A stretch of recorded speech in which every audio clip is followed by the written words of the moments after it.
Hello student, स्वागत है आपका आईसीटी वर्चुअल क्लासेस में। मैं हूं कविता, आपकी साइंस टीचर। उम्मीद करते हो आप सभी अच्छे होंगे और स्वस्थ होंगे। सो क्लास कंटिन्यू करेंगे अपना चैप्टर जिसमें हम बात कर रहे हैं मॉलिक्यूलर बेसिस ऑफ इनहेरिटेंस की, जिसमें हमने मैक्सिमम टॉपिक्स को कवर कर लिया है। आज हम बात करने वाले हैं डीएनए एक जेनेटिक मटीरियल है, इसका हमारे पास क्या प्रूफ आता है, क्या क्या एक्सपेरिमेंट हुए हैं इसके बारे में। इससे पहले हमने अभी तक कौन कौन से टॉपिक कवर किए हैं एक बार हम उन्हें देख लेंगे। उसके बाद हमारा जो टॉपिक रह जाता है उसे हम कवर करेंगे। तो आपको करना क्या है, हमने जो भी टॉपिक हम यहाँ पर रिवाइज कर रहे हैं, जो भी टॉपिक हम यहाँ पर देखेंगे, आपको उन्हें पढ़ते रहना है, साथ साथ में नोट्स अपने सामने रखेंगे कैसे कैसे आपने पढ़ा है। सबसे पहले हमने देखा था इंट्रोडक्शन, जिसमें आपको डीएनए और आरएनए के बारे में बताया गया था कि डीएनए क्या है और आरएनए क्या है। नेक्स्ट हमने बात की थी यहाँ पर डीएनए की हिस्ट्री के बारे में कि डीएनए का जो टर्म है वो किसने कॉइन किया था, डीएनए की खोज किसने की थी। डीएनए के कुछ फीचर्स के बारे में, जैसे कि डीएनए जो है वो न्यूक्लियस में क्या है, एक एसिडिक मटेरियल हमारे पास आता है। ठीक है, अब यहाँ पर आपसे क्वेश्चंस पूछे जाते हैं, जैसे अगर आपसे पूछा गया जेनेटिक मटेरियल कहाँ पर पाया जाता है, एक सिंपल सा क्वेश्चन आपसे पूछा जाता है। यहाँ पर हमने कहा कि अगर हम डीएनए और जेनेटिक मटेरियल की हम बात करें या फिर हम बात करें क्रोमोसोम के बारे में, तो हमने बोला कि बताइए डीएनए कहाँ पर पाया जाता है, या बताइए जेनेटिक मटेरियल कहाँ पर पाया जाता है, या बताइए कि क्रोमोसोम कहाँ पर पाए जाते हैं। इन सभी क्वेश्चन का आंसर सेम होगा या इन क्वेश्चन के आंसर्स में वेरिएशन आपको देखने को मिलेगी।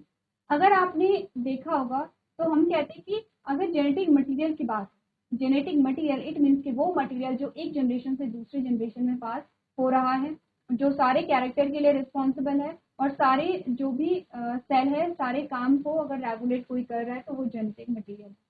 जेनेटिक मटीरियल की जब बात आती है, हमने कहा न्यूक्लियस में पाया जाता है। डीएनए की जब बात आती है, क्योंकि आपने पढ़ा होगा कि प्लास्टिड और जो माइटोकॉन्ड्रिया होता है उसमें अपना डीएनए होता है, ठीक है, तो वहां पर भी पाया जाता है। अगर मैं कहूँ कि बताइए क्रोमोसोम कहाँ पे पाए जाते हैं, क्रोमोसोम जिनका स्ट्रक्चर कैसा होता है, रॉड शेप का होता है। क्रोमोसोम जिनका स्ट्रक्चर कुछ रॉड शेप का होता है, बताइए कि क्रोमोसोम कहाँ पे पाए जाते हैं। तो आप सोचेंगे क्योंकि क्रोमोसोम के अंदर ही डीएनए है, क्रोमोसोम के अंदर ही डीएनए है, तो क्या हम ये कहेंगे कि जो क्रोमोसोम है वो न्यूक्लियस में पाए जाते हैं। इसका क्वेश्चन आपके लिए है, जो कि आपको क्या करना है, घर से करके लेके आना है, या फिर अभी आपको पता होगा तो आप क्वेश्चन का आंसर वहां पे नोट कर लीजिए। बताइए क्रोमोसोम कहाँ पे पाए जाते हैं, क्या क्रोमोसोम न्यूक्लियस में ही पाए जाते हैं। अगर न्यूक्लियस में पाए जाते हैं तो क्रोमोसोम हमें हमेशा इसी रूप में दिखने चाहिए, लेकिन आपने पढ़ा होगा जब आपने सेल साइकिल पढ़ी है, सेल साइकिल में हमने पढ़ा कि क्रोमोसोम हमें ऐसे ही नहीं दिखते हैं। जब सेल डिवीजन होता है तो कुछ स्टेजेस होती है जहाँ पर हमें जो क्रोमोसोम है वो रॉड शेप के दिखते हैं। जब रॉड शेप के दिखते हैं तो वहाँ पर लोकेशन क्या होती है, क्या न्यूक्लियस में ही पाए जाते हैं या फिर कहीं और पाए जाते हैं। इस क्वेश्चन का आंसर एक बार आप लोग घर से करके लेके आएंगे। नेक्स्ट जो हमारा लेक्चर होगा, सेम क्वेश्चन मैं आपसे पूछूंगी कि बताइए क्रोमोसोम की लोकेशन कहाँ पर है।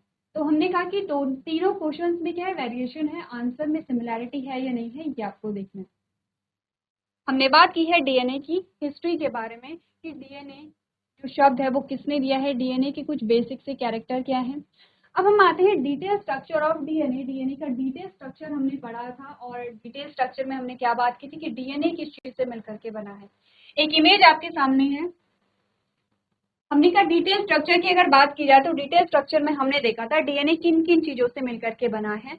अब अगर यहाँ पर देखा जाए तो आपको कुछ अलग अलग कलर्स में दिखाए गए हैं, ठीक है, कुछ पर्पल कलर में आपको दिखाए गए हैं, कुछ आपको मस्टर्ड कलर में दिखाए गए हैं, कुछ आपको यहाँ पे ग्रीन कलर में दिखाए गए हैं, अलग अलग कलर आपको यहाँ पे दिखाए गए हैं, ठीक है। तो क्या हम कह सकते हैं कि जो अलग अलग कलर हमें दिखाए गए हैं उन सारी चीजों से मिलकर के डीएनए बना है।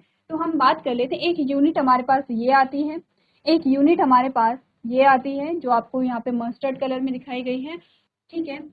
ये जो चीजें हैं ये सिमिलर है, सेम है। तो हमने कहा तीन चीजें हम यहाँ पर देखते हैं और इन्हीं तीन चीजों के रिपीटेशन से हमारे पास डीएनए का स्ट्रक्चर बनता है। रिपीटेशन समझते हैं आप लोग। मैंने कहा अब देख रहे हैं कि ये जो आपको एस करके दिखाए गए हैं, जो आपको पिंक कलर के स्ट्रक्चर दिखाए गए हैं, ठीक है, यहाँ पर कलर में वेरिएशन हो सकता है। पर्पल का ये जो है पिंकिश और पर्पल के बीच का जो कलर होता है, आपको ये वाली जो यूनिट है, आपको इस यूनिट की रिपीटेशन दिखाई दे रही है। फिर आपने कहा कि ये जो मस्टर्ड कलर में आपको जो पी दिखाई दे रहा है, इसके आपको रिपीटेशन दिखाई दे रही है। आपने कहा थाइमिन यहाँ पे है, तो थाइमिन की रिपीटेशन आपको दिखाई दे रही है, यहाँ पे भी थाइमिन है, ठीक है। आपने कहा साइटोसिन है, तो यहाँ पे भी फिर से आपको साइटोसिन दिखाई देगा। हमने कहा कि यहाँ पर इन चीजों की रिपीटिशन हो रही है, तो हम कह सकते हैं कि एक चीज हमारे पास ये आती है जिसे हम शुगर, पेंटोस शुगर कहते हैं, दूसरे हमारे पास ये आते हैं जिसे हम फॉस्फेट ग्रुप कहते हैं, और तीसरी चीज हमारे पास ये आती है, ये जो चेन हमारे पास है। ठीक है, तीनों का डिटेल स्ट्रक्चर हमने पढ़ा है, जो कि मस्त है, इंपॉर्टेंट। एक बार आप यहाँ पर समझ जाते हैं अगर चीजों को, आगे चीजें आपके लिए बहुत इजी हो जाती हैं। तो जब हमने बात की थी, सबसे पहले पेंटोस शुगर के बारे में हमने बात की थी। सबसे पहले पेंटोस शुगर के बारे में आपसे बोला गया था, पेंटोस शुगर क्या है, किस प्रकार से बनी हुई है, क्या उसका स्ट्रक्चर है। चेन स्ट्रक्चर भी आपने देखा था, रिंग स्ट्रक्चर भी आपने देखा था कि रिंग स्ट्रक्चर कैसे बना है। ऐसा नहीं है रिंग स्ट्रक्चर बना है क्योंकि चेन स्ट्रक्चर में कुछ चेंजेस हुए थे। उसके बाद हमने कहा कि यहाँ पर पेंटोस शुगर से ऐड होते हैं नाइट्रोजनस बेस, प्यूरिन और पिरिमिडिन, दो प्रकार के होते हैं। हमने कहा कि यहाँ पर प्यूरिन में एडेनिन ग्वानिन होगा, पिरिमिडिन में हमारे पास साइटोसिन, थायमिन एंड यूरेसिल होगा। थायमिन और यूरेसिल में डिफरेंस होता है। हमने कहा कि अगर हम आरएनए की बात करेंगे तब हम यूरेसिल की बात करेंगे, जब हम डीएनए की बात करते हैं हम यूरेसिल की बात नहीं करते हैं। इसके बाद हमने कहा कि जब यहाँ पर पेंटोस शुगर से नाइट्रोजनस बेस ऐड हो जाते हैं तो क्या कहते हैं। अगर मैं कहूँ सिर्फ हमारे पास इतना स्ट्रक्चर आया है, ये वाला स्ट्रक्चर, अभी ये वाला स्ट्रक्चर अगर नहीं बना तो हमने कहा शुगर प्लस नाइट्रोजनस बेस, हम इन्हें कहते हैं न्यूक्लियोसाइड। न्यूक्लियोसाइड में अगर फॉस्फेट ग्रुप ऐड हो जाता है तब हम इस पूरे स्ट्रक्चर को, इस पूरी यूनिट को हम कहते हैं न्यूक्लियोटाइड। पहले क्या बनेगा, न्यूक्लियोसाइड बनेगा, फिर बनेगा न्यूक्लियोटाइड, और न्यूक्लियोटाइड की बहुत सारी यूनिट मिल करके एक चेन बनाती हैं। सेम वैसे ही आपके पास दूसरी चेन भी बनेगी। यहाँ पर आप देख रहे हैं दो चेन हमारे पास बनी है, और इन दोनों चेन से मिल करके हमारे पास क्या बनता है, डीएनए का स्ट्रक्चर बनता है। क्लियर है इतना?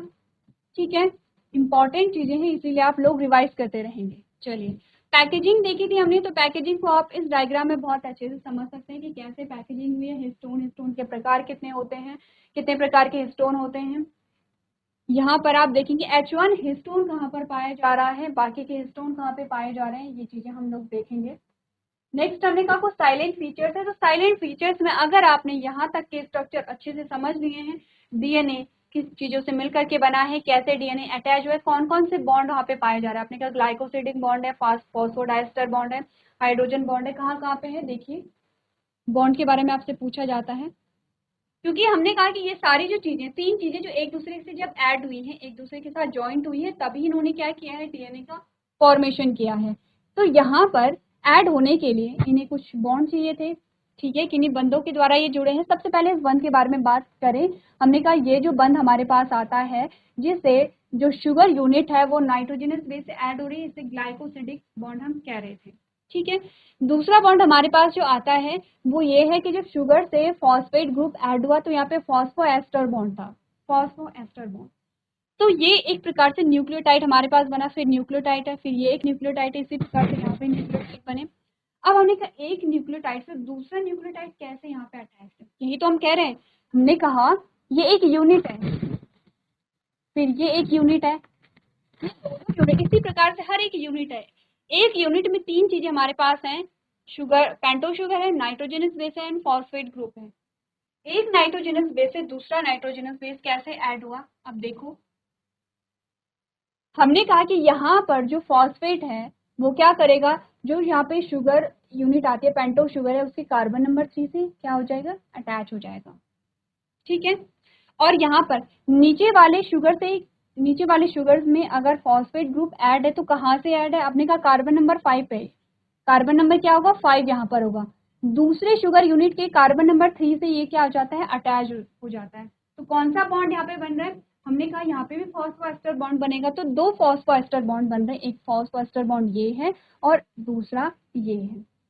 इसीलिए हम इन्हें क्या कहते हैं, फॉस्फो डाइएस्टर बॉन्ड, क्योंकि दो बॉन्ड बन रहे तो इसीलिए हमने इसे क्या कहा, फॉस्फो डाइएस्टर बॉन्ड कहा। दो बॉन्ड मिल गए, ग्लाइकोसिडिक बॉन्ड है, फॉस्फो डाइएस्टर बॉन्ड है।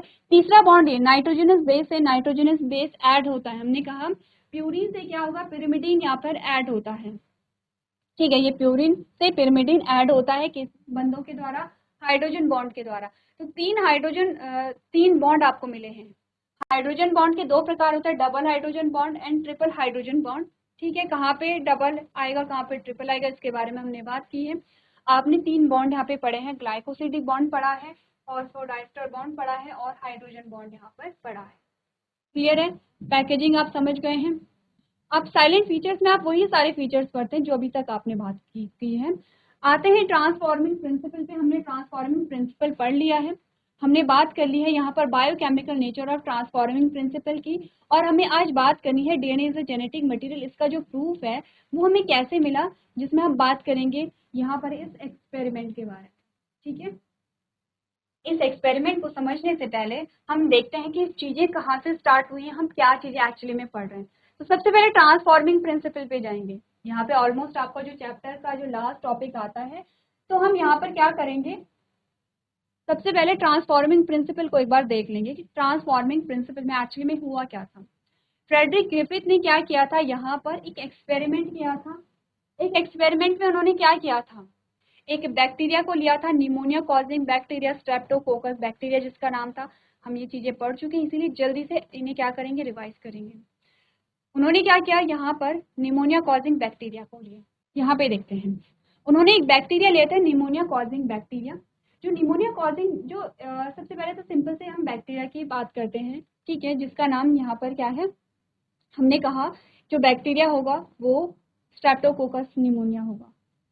अब स्ट्रेप्टोकोकस निमोनिया जो है वो दो प्रकार का होता है। हमने यहाँ पे क्या बोला, उनके अनुसार जब बैक्टीरिया कल्चर प्लेट में उगाए जाते हैं तो कुछ चिकनी चमकदार कॉलोनी का उत्पादन करते हैं, जबकि अन्य खुरदुरी होते हैं। तो यहाँ पे बैक्टीरिया को लिया गया, ठीक है, स्ट्रेप्टोकोकस निमोनिया को, उसे एक प्लेट में कल्चर कराया गया। जैसे ये है एक प्लेट, एक प्लेट में क्या किया गया, उसे कल्चर कराया गया। अब यहाँ पर कुछ हमारे पास जो है, हम रेड में दिखा देते हैं कुछ बैक्टीरिया को, और कुछ को हम ब्लू में दिखा देते हैं।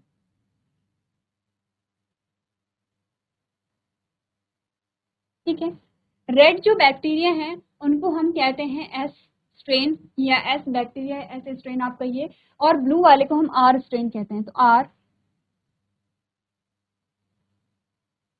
स्ट्रेन है, और रेड वाले को हम क्या कहते हैं, एस स्ट्रेन। दोनों में डिफरेंस क्या है,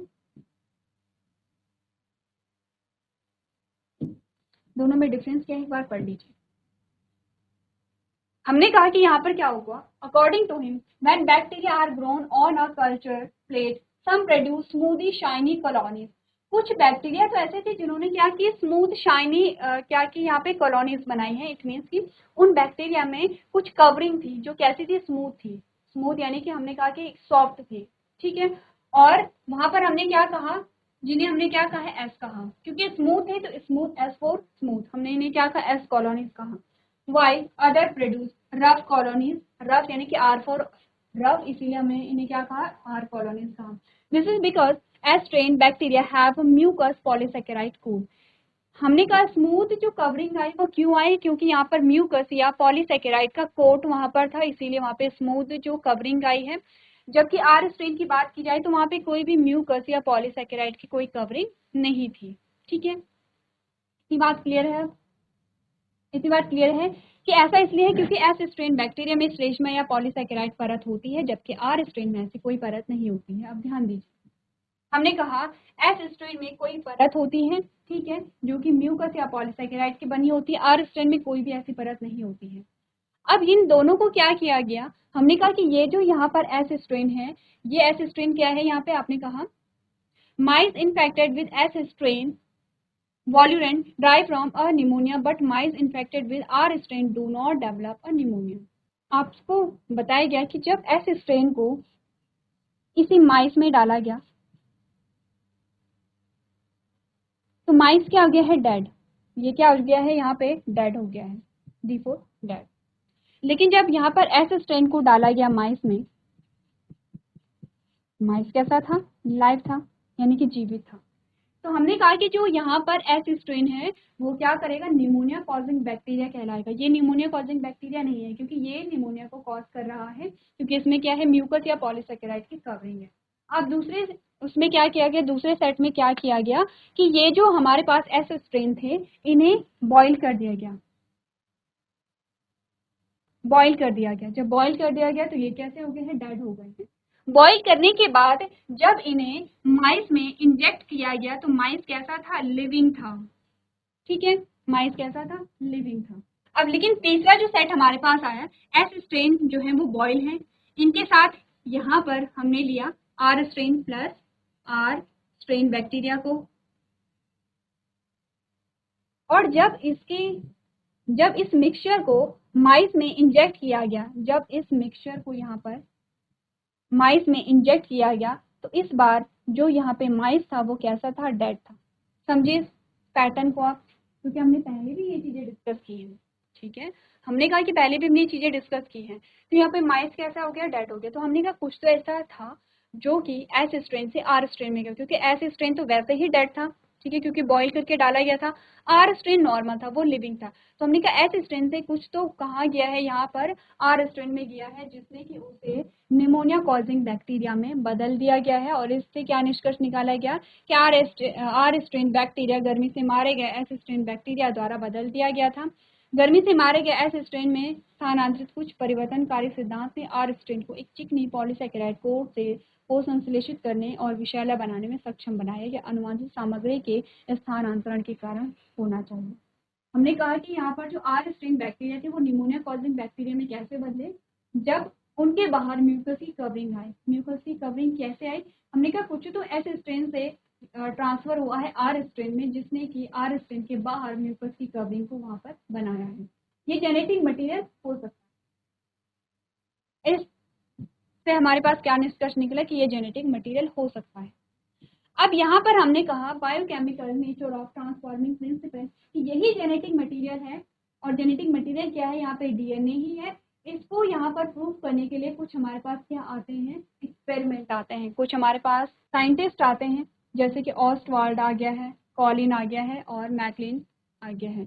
इन्होंने क्या किया, biochemical nature of transforming principle in Griffith experiment, Griffith के एक्सपेरिमेंट में इन्होंने कहा कि ठीक है ये जेनेटिक मटेरियल ट्रांसफर हुआ होगा, लेकिन जेनेटिक मटेरियल था क्या, जो डीएनए था वो आरएनए था या वो प्रोटीन था, इस बात की अभी जानकारी नहीं थी। तो इसी बात को यहाँ पर प्रूव करने के लिए, इसी क्वेश्चन का आंसर जानने के लिए उन्होंने क्या किया, यहाँ पर एक एक्सपेरिमेंट फिर से परफॉर्म किया गया।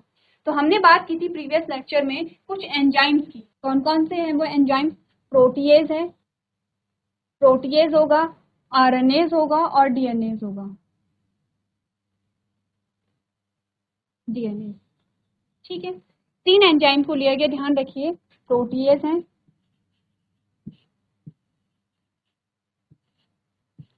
आरएनएज हैं और डीएनएज हैं। अब प्रोटीएज क्या करेगा, प्रोटीन को ब्रेक डाउन करेगा, प्रोटीन को डाइजेस्ट करेगा या प्रोटीन को तोड़ेगा। आरएनएज क्या करेगा, आरएनए को ब्रेक डाउन करेगा, और डीएनएज क्या करेगा, डीएनए को ब्रेक डाउन करेगा। इतनी बातें क्लियर है हमें, ठीक है, ये बातें हम पढ़ चुके हैं। हमने कहा कि एक एक करके सारी चीजों को ऐड किया गया।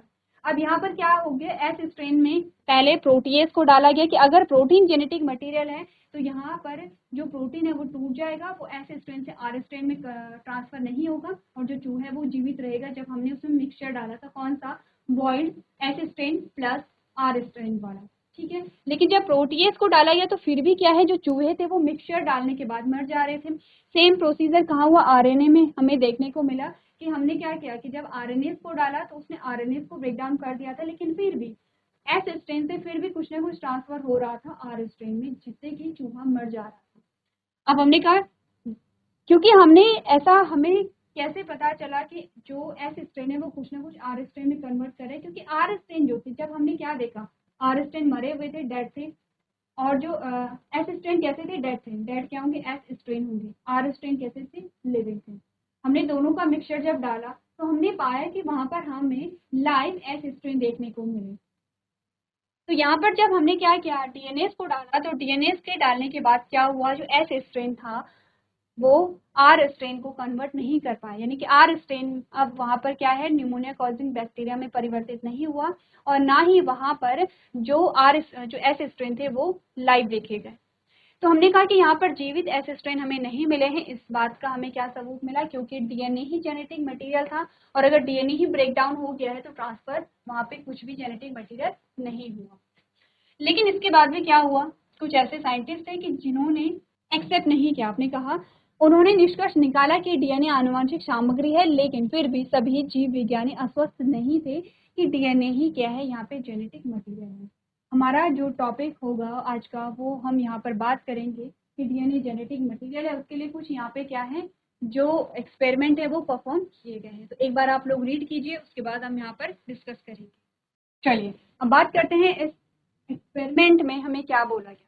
यहाँ पर अल्फ्रेड और चेज ने क्या किया, एक प्रूफ दिया कि डीएनए ही जेनेटिक मटेरियल है। उन्होंने अपने एक्सपेरिमेंट में सबसे पहले तो ये देखी कि उन्होंने क्या क्या यहाँ पे लिया है अपने एक्सपेरिमेंट के लिए।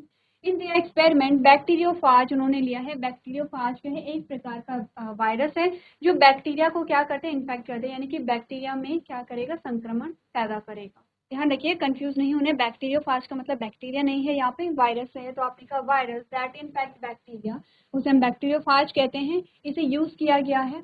अब यहाँ पर इन्होंने अलग अलग मीडियम में इसे यूज किया और बैक्टीरिया सेल को, जैसे कि हमने प्रीवियस लेक्चर में इमेज मैंने आपको दिखाई थी और मैंने आपसे कहा था कि आपको क्या करना है, यहाँ पर ये इमेज बनानी है।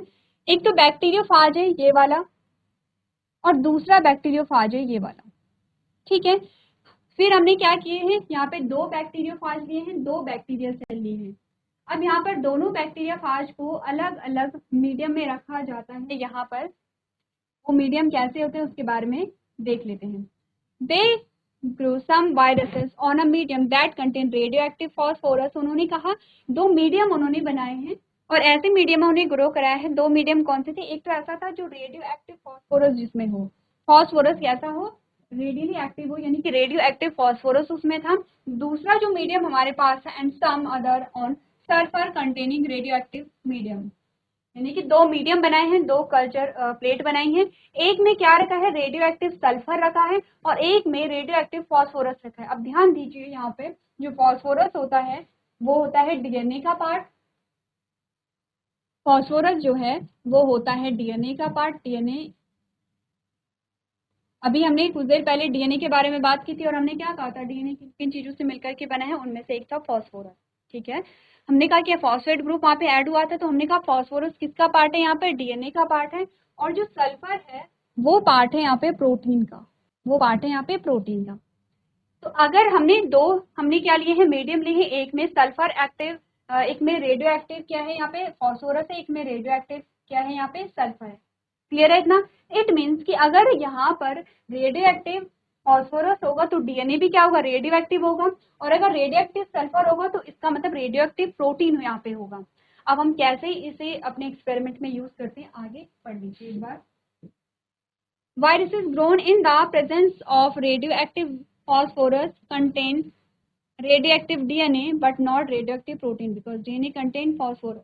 क्या बोलेंगे, virus is grown in the presence of radioactive phosphorus. जो वायरस था उन्हें रेडियोएक्टिव फॉस्फोरस वाले मीडियम में ग्रो कराया गया है।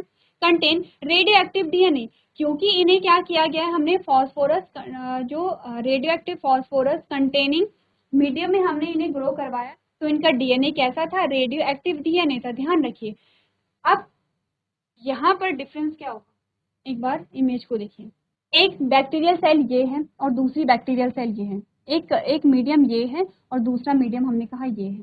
यहाँ पर जो हमारे पास वायरस आएगा, यहाँ पे जो मीडियम है वो कैसा है, इसमें रेडियो एक्टिव सल्फर है, ठीक है। रेडियो एक्टिव सल्फर है तो रेडियो एक्टिव प्रोटीन भी यहाँ पर होगा, लेकिन डीएनए यहाँ पे रेडियो एक्टिव नहीं है, क्योंकि हमने क्या किया है, सिर्फ रेडियो एक्टिव सल्फर को लिया है, रेडियो एक्टिव फॉस्फोरस को नहीं लिया है। ध्यान रखिए आप, हमने रेडियो एक्टिव सल्फर को यहाँ पे लिया है, रेडियो एक्टिव फॉस्फोरस को नहीं लिया है, इसीलिए यहाँ पे रेडियो एक्टिव क्या होगा, प्रोटीन होगा।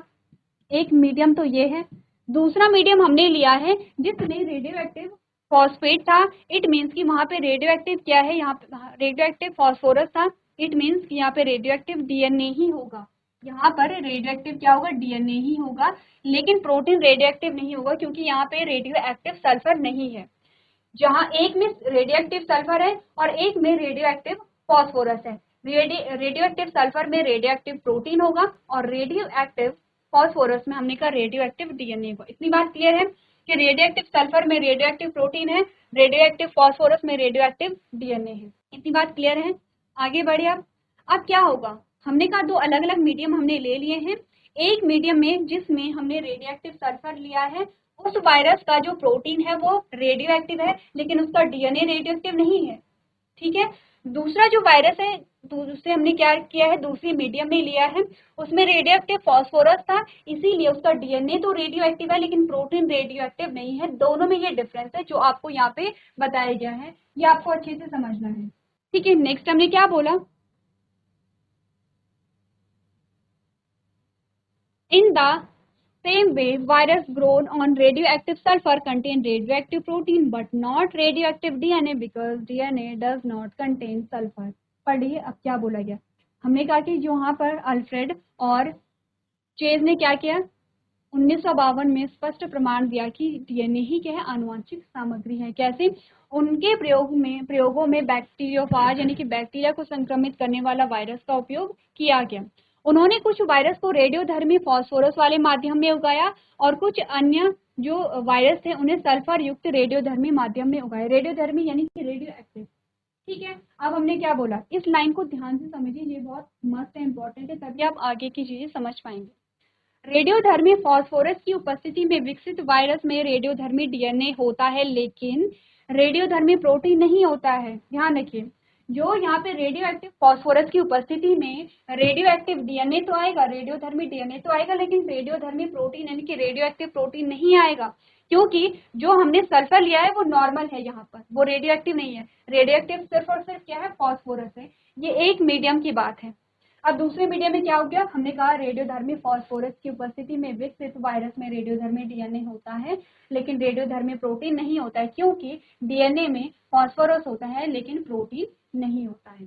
ठीक है, उसी तरह रेडियोधर्मी सल्फर, अब दूसरे मीडियम की बात की जा रही है कि रेडियोधर्मी सल्फर पर विकसित वायरस में रेडियोधर्मी प्रोटीन होता है लेकिन रेडियोधर्मी डीएनए नहीं होता है क्योंकि डीएनए में सल्फर नहीं पाया जाता। तो अब आप समझे दो चीजें कैसे अलग है, एक में रेडियोधर्मी प्रोटीन है, एक में रेडियोधर्मी क्या है, डीएनए है। क्लियर है इतना, यहाँ तक की बातें क्लियर है, आगे बढ़े। अब हमने क्या कहा, radioactive phages were allowed to attach to E. coli bacteria as the infection proceeded. Viral coats were removed from the bacteria by aging them in a blender. The virus particles were separated from bacteria by spinning them in a centrifuge. Bacteria which were infected with a virus that had a radioactive DNA were radioactive, indicating that DNA was the material that passed from virus to bacteria. Bacteria that were infected with virus that had a radioactive protein were not radioactive. This indicates that protein did not enter the bacteria from virus. It proved that DNA is a genetic material that is passed from virus to bacteria. क्या बोला गया देखिए, रेडियोधर्मी phase को अब क्या किया गया, हमने क्या किया, दोनों को हमने अलग अलग मीडियम में रखा, एक में रेडियो एक्टिव प्रोटीन, एक में रेडियो एक्टिव क्या है, डीएनए है। अब हमने रेडियोधर्मी फेज को या रेडियो एक्टिव दोनों वायरस को अलग अलग सेल के अंदर डाला। ठीक है, ई कोलाई बैक्टीरिया से जुड़ने की अनुमति दी। जैसे जैसे संक्रमण बढ़ता है वायरस कोट को ब्लेंडर में हिलाकर बैक्टीरिया से हटा दिया जाता है। ठीक है, वायरस के कणों को सेंट्रीफ्यूजन में घुमाकर बैक्टीरिया से अलग किया जाता है। जो बैक्टीरिया रेडियोधर्मी डीएनए वाले वायरस से संक्रमित थे वे रेडियोधर्मी थे। यह दर्शाता है कि डीएनए वो सामग्री थी जो वायरस से बैक्टीरिया तक पहुंची है। जो बैक्टीरिया रेडियोधर्मी प्रोटीन वाले वायरस से संक्रमित थे वे रेडियोधर्मी नहीं थे। इससे संकेत मिलता है कि प्रोटीन वायरस से बैक्टीरिया में प्रवेश नहीं करता है। इससे साबित हुआ कि डीएनए एक आनुवंशिक पदार्थ है जो वायरस से बैक्टीरिया में स्थानांतरित होता है। अगर आपको अभी तक चीजें समझ नहीं आई हैं तो कोई बात नहीं, अब हम समझेंगे डायग्राम को। इससे पहले आपको सिर्फ इतना समझना है कि दो अलग अलग मीडियम हैं। इसमें हमने कहा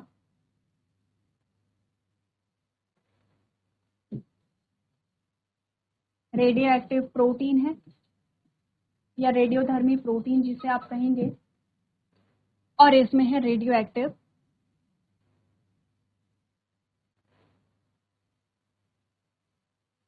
इसमें है रेडियो एक्टिव डीएनए या रेडियोधर्मी डीएनए। इतनी बातें आपको समझ आ रही हैं। अब थोड़ा और एक चीज समझिए, आपकी इस इमेज को देख लीजिए, ये है बैक्टीरियोफाज और ये है बैक्टीरियल सेल। ठीक है, ये वायरस है, वायरस जिसका नाम है बैक्टीरियोफाज, ये है बैक्टीरियल सेल। अब जब बैक्टीरियोफाज इसे क्या करेगा, इसे संक्रमित होगा इससे, जो बैक्टीरियल सेल है वो बैक्टीरियोफाज से संक्रमित होगा या इसे इन्फेक्ट करेगा। तो ऐसा नहीं होता कि वायरस पूरा का पूरा सेल के अंदर चला जाता है। वायरस सिर्फ और सिर्फ अपना जेनेटिक मटेरियल क्या करेगा, सेल के अंदर इंजेक्ट करेगा। ये अगर वायरस ह्यूमन सेल को भी इन्फेक्ट कर रहा है तभी सेम होता है। यहाँ पर ऐसा नहीं है कि ये पूरा जो ये प्रोटीन की जो कोटिंग है ये भी अंदर जाएगी, ऐसा नहीं होगा। प्रोटीन की कोटिंग अंदर नहीं जाती है, सिर्फ आप देख रहे हैं कि ये जो अंदर है जेनेटिक मटेरियल, यही जेनेटिक मटेरियल अंदर पास होता है। इतनी बातें समझ गए हैं। अब होगा क्या, समझ गया कि ये दोनों चीजें क्या हैं। अब क्या हुआ, हमने क्या कि ये दोनों क्या है, इसमें रेडियोधर्मी प्रोटीन आ गया है, इसमें रेडियोधर्मी डीएनए आ गया है। ध्यान रखिए, इसमें रेडियोधर्मी डीएनए नहीं है और इसमें रेडियोधर्मी प्रोटीन नहीं है, दोनों में अलग अलग चीजें हैं। अब क्या हुआ, इस वायरस को, इस सेल को इन्फेक्ट करने दिया गया। ठीक है, वायरस में क्या किया गया, जो वायरस और बैक्टीरिया सेल को दोनों को कांटेक्ट में आने दिया गया। जब ये कांटेक्ट में आए तो क्या हुआ होगा, सेम चीजें हुई होंगी, दोनों में सेम चीजें हो रही हैं। हमने कहा कि वायरस ने सेल को इन्फेक्ट किया, अपना जो जेनेटिक मटेरियल था इसे अंदर पास कर दिया है सेल में। अब क्या होगा, ब्लेंडिंग की जाएगी और ब्लेंडिंग के द्वारा क्या होगा, ये जो वायरस है, वायरस की जो कोटिंग है प्रोटीन की, उसे सेल से हटा दिया जाएगा, रिमूव कर दिया जाएगा। ठीक है, क्यों रिमूव किया गया, इसका क्वेश्चन आके मिलेगा। जब रिमूव किया गया तो अब क्या होगा, सेंट्रीफ्यूजन, यहाँ पे सेंट्रीफ्यूगेशन होगा। सेंट्रीफ्यूगेशन से हमने कहा कि जो यहाँ पे वायरस है वो सेल से अलग हो गए हैं, हमारे पास सिर्फ ये क्रिएचर आया है। अब हुआ क्या, रिजल्ट हमारे पास क्या है, हमने दोनों सेल को जब देखा, दोनों बैक्टीरिया सेल को, तो हमने कहा कि अगर प्रोटीन यहाँ पे जेनेटिक मटेरियल है तो प्रोटीन यहाँ पर ट्रांसफर हुआ होगा। ठीक है, और अगर प्रोटीन यहाँ पे ट्रांसफर हुआ होगा तो देखते हैं कि दोनों में से यहाँ पर रेडियो एक्टिव प्रोटीन कहाँ पर आता है। अगर हमने कहा कि दोनों, अगर इसमें क्या होगा, प्रोटीन जेनेटिक मटेरियल होता तो हमें रेडियो एक्टिव प्रोटीन मिलता, किसमें मिलता, इसमें रेडियो एक्टिव प्रोटीन मिलता, इसमें रेडियो एक्टिव प्रोटीन नहीं मिलता। लेकिन जब देखा गया तो यहाँ पर ये जो हमारे पास सेल आई थी, ये रेडियो एक्टिव प्रोटीन किसी में भी हमें नहीं मिली। फिर हमने कहा ठीक है, अब डीएनए को देखते हैं कि डीएनए, रेडियो एक्टिव डीएनए हमें कहाँ पर मिलते हैं। तो आपने देखा कि यहाँ पर आपको इस वाली सेल में रेडियो एक्टिव डीएनए मिला और इस वाली सेल में आपको नॉर्मल डीएनए मिला।